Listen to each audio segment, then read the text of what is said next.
to change up what it is that they're looking for, and from a control aspect, she did have top positional control, but I felt like I was doing so much damage from the bottom. I didn't see a way that I had lost, aside from actual control time.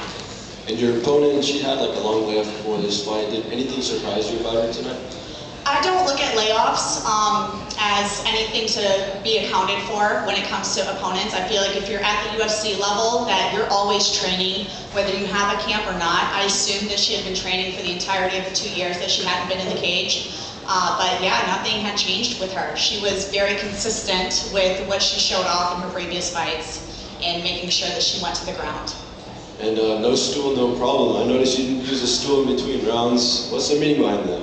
I've never used a stool since being in the UFC, and I prefer to sit on the ground. I feel like sitting on a stool is just more time away from recovery, as you have to wait for your coaches and people to get into the cage to make it to your corner. If you make it to your corner first, I can just sit down on the floor and start recovering right away. Okay, speaking about coaches in corner, you've done a lot of work at Extreme Couture. How's it like putting in the work out there?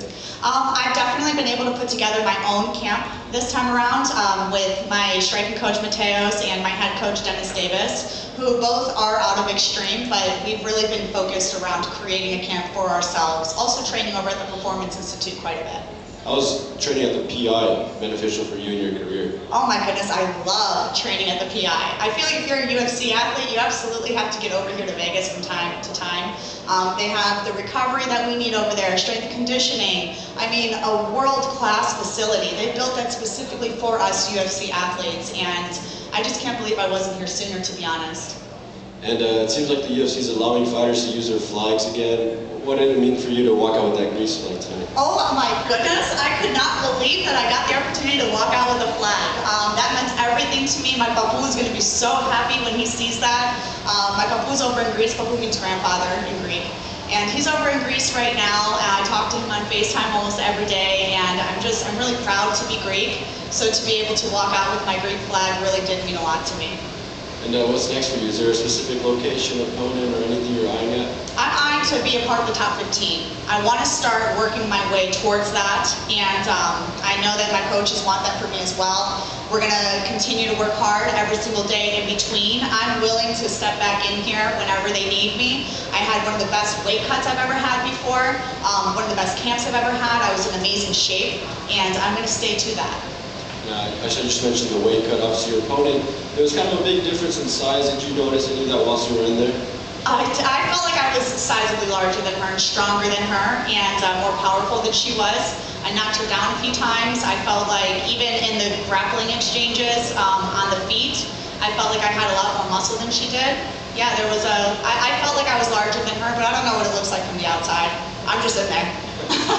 Thank you. Congratulations. Yeah, thank you very much. Congrats on the win. We saw, I first thought that it was a shot that cost it with the blood and all that, but then we saw that replay of the headbutt.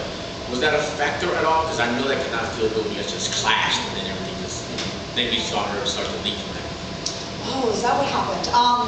Yeah, I did feel the headbutt, but you just kind of, keep rolling with whatever's happening. You know, if it doesn't affect you, then you just have to keep going no matter what's going on.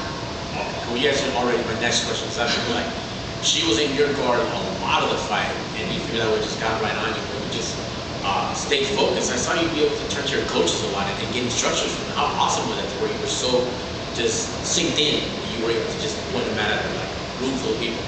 Yeah, I think that comes a lot with just cage time, cage experience, and training a lot of live rounds in the training room, to be able to kind of have that calmness to look over at your coaches and communicate with them and kind of give some little nods and know what it is that they want from you as well. That comes with a lot of time equity that you have with the coaches, and as well as you just personally having that time equity on the mats. You seem so comfortable tonight on your back. And just, I mean, obviously you're a black belt, you're good, but you really seem like you're just happy there. Like you were like, okay, she's gonna take me down again. Surprise, surprise. You're just earning yourself at this point. Yeah, yeah, I mean, that's exactly what we game planned for the last 10 weeks. We knew that she was a very strong wrestler, and I can't tell you how much wrestling defense I worked on, but at the end of the day, you know, she got what she wanted, which was to be on the floor with me, and And yeah, I got what I wanted, which was to do damage. Excellent. And last for me, we got to see that awesome post-fight, that hop into how fun was that? You know what? I loved it. I love that DC really didn't embrace me. I mean, he's a married man. You know, he doesn't need to embrace me. But I wanted to do that. So I just get really pumped. I get really excited. And I know the last 2 times it was visiting that was in there. So I got pumped when I got to see DC. That's fun. It's your signature victory, so congratulations. Thank you so very much. Vanessa, just one question. So I feel like we're at that point now where you're no longer the new kid on the block. You've been in the octagon 6 times. Now you're saying you want to go to the top 15. What's it going to take for you to get that next step and prove everyone you're a real legitimate contender in this division? I think that it just takes fighting people that others are respecting. You know, in this fight, I was a disrespected underdog in this fight. Can we talk about that? I think I was like a plus 260 or something of that nature. She was like a minus 320 going into this. Like, everybody is always counting me out every single fight. Like, what do I gotta do, you guys? I'm knocking down every single opponent that is in there with me. I'm knocking these people down. I'm out jiu-jitsuing them on the ground. I'm doing damage to everybody. It doesn't matter what fight I am in. You know that I was in there. I am hurting people. What's it going to take to get some respect in this division? So that's what it's going to take for me to get to the top 15. You know, it's apparently beating sizable opponents, and I felt like with the amount that I was an underdog in this and still came out on top, I believe that I've earned a little bit of respect, or at least I hope so. I agree. Congratulations on the win. Thank you very much. Just chime in one more time. Anyone that follows your career and the Fight Pass stuff knows that you've been doing a lot of work with the broadcast booth, with the Fight Pass stuff. How has that been beneficial for you, learning, you know, from the booth perspective in the fight game? That's been extremely beneficial for me to be a fight analyst with UFC Fight Pass right now. I do pre and post show for a lot of the pay-per-view events. So being able to see it from a perspective of, I'm actually breaking down people's fights and seeing what it is they do right, what it is they do wrong. So when I'm in the cage fighting, I personally, like I said, I had thought from an analyst perspective that I had done enough to win, but you never know what the judges are looking at. So it has been able to help me a lot in being able to not only break down opponents, but being able to analyze myself in what I can correct, do better, or change. Is being an analyst something you want to do whenever you do hang up the gloves?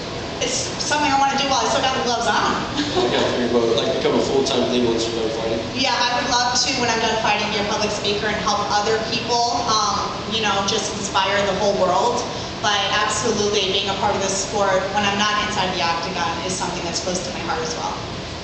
Thank you. Just a quick side note, money did come in against you, which brought you up a little bit more before the fight.